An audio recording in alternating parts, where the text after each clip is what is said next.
India's number 1 varicose veins hospitals ఐబీసీను సంప్రదించండి. మీ నొప్పి లేని ప్రయాణాన్ని ప్రారంభించండి.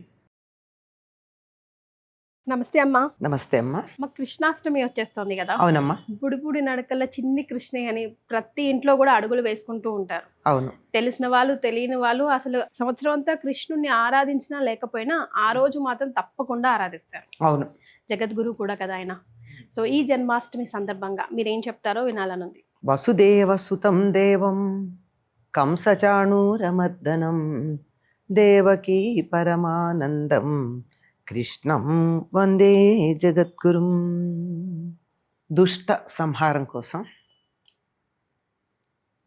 పరమాత్ముడు ధరించినటువంటి అవతారాల్లో కృష్ణావతారం చాలా విశిష్టమైందమ్మా.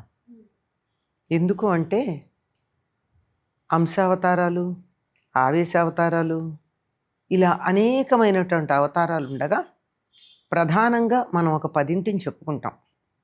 ఈ 10 కనుక మనం గమనించినట్టయితే మానవ పరిణామ దశను మనకు చూపిస్తాయి. ఏకకణ జీవి నుండి బయలుదేరి జలచరాలు, ఉభయచరాలు, ఆ తర్వాత బురదలో ఉండేటటువంటివి, అటుపైన మానవుడు, మృగం, ఆ తర్వాత మొరటుగా ఉండే మానవుడు, అంతకన్నా ముందు పొట్టిగా ఉండే మానవుడు, ఇలా ఉండి పూర్తి మానవావతారంగా వచ్చేటటువంటిది రామావతారం. అయితే ఆ మానవుడు మరింత వికసిత స్థితికి చేరుకున్నటువంటి దశను సూచించేది కృష్ణావతారం. సుబ్రహ్మణ్యం.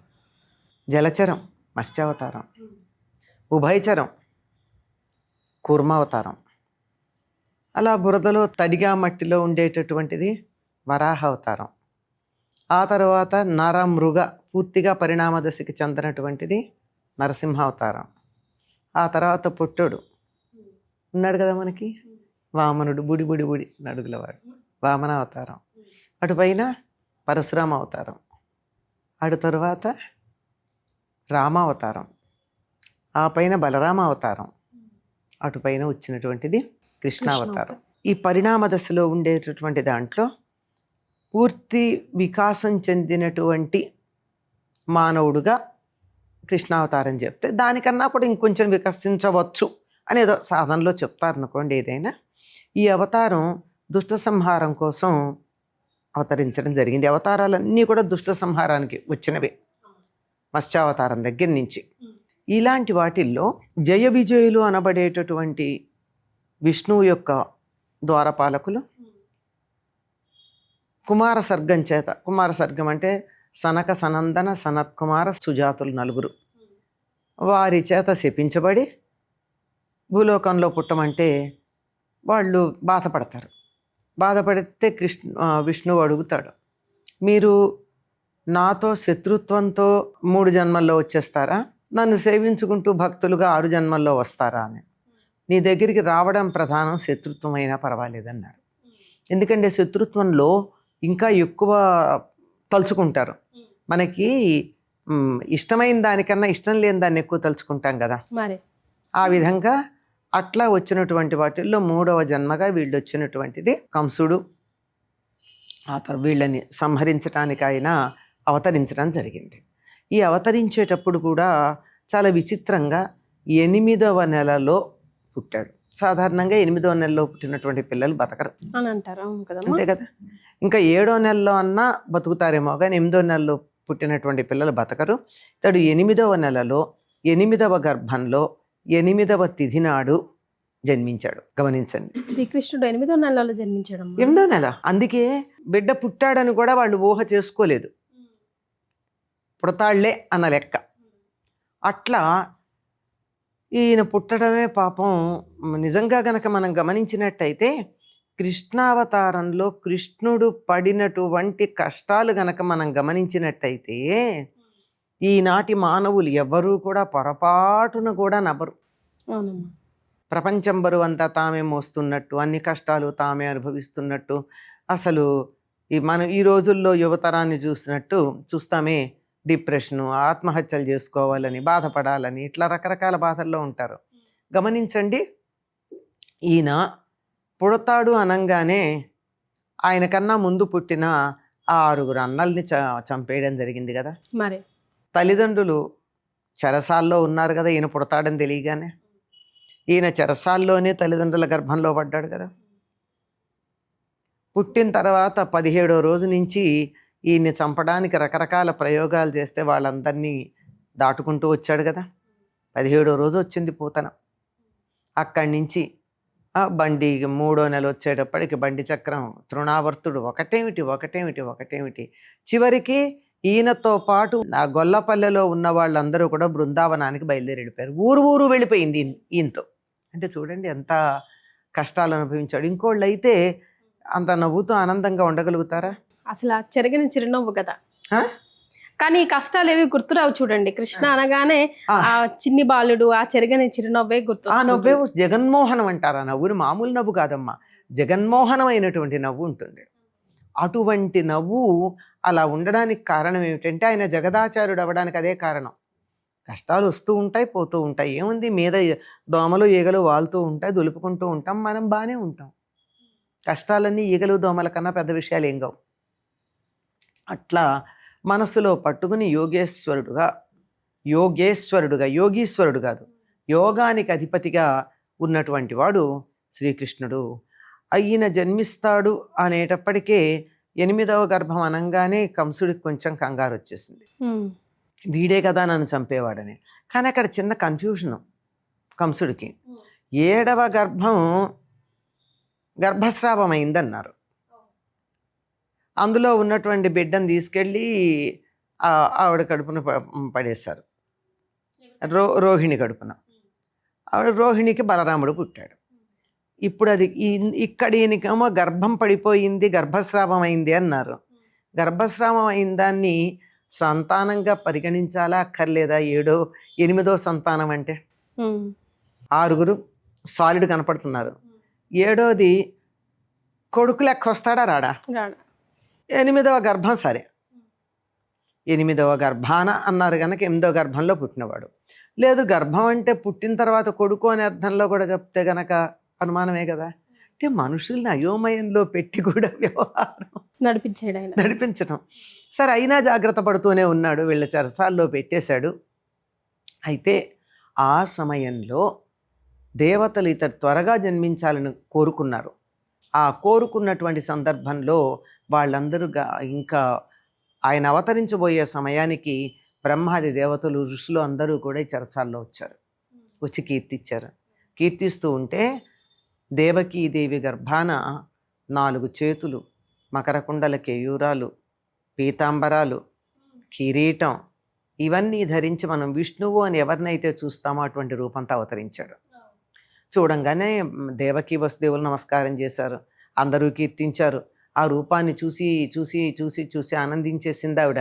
ఎందుకంటే ఒకప్పుడు నీలాంటి కొడుకు కావాలి, నీలాంటి కొడుకు కావాలి, నీలాంటి కొడుకు కావాలని చెప్పి అడిగారు తపస్సు చేసి. ఫలితంగా ఇది 3వ జన్మలో ఈ రూపంలో అవతరించాడు. అలా చూసి ఆనందంగా ఉన్నారు. అయ్యాక వాళ్ళు ఏం చేయాలో ఉపదేశం చేశాడు. చేసి ఇప్పుడు మీరు ఏమనుకోకండి, ఏం పర్వాలేదు, మీరేం భయపడకండి, నన్ను తీసుకుని వెళ్ళి నందవ్రజంలో యశోదాదేవి పక్కన పడుకోబెట్టి అక్కడ ఉన్న ఆడపిల్లని తెండి.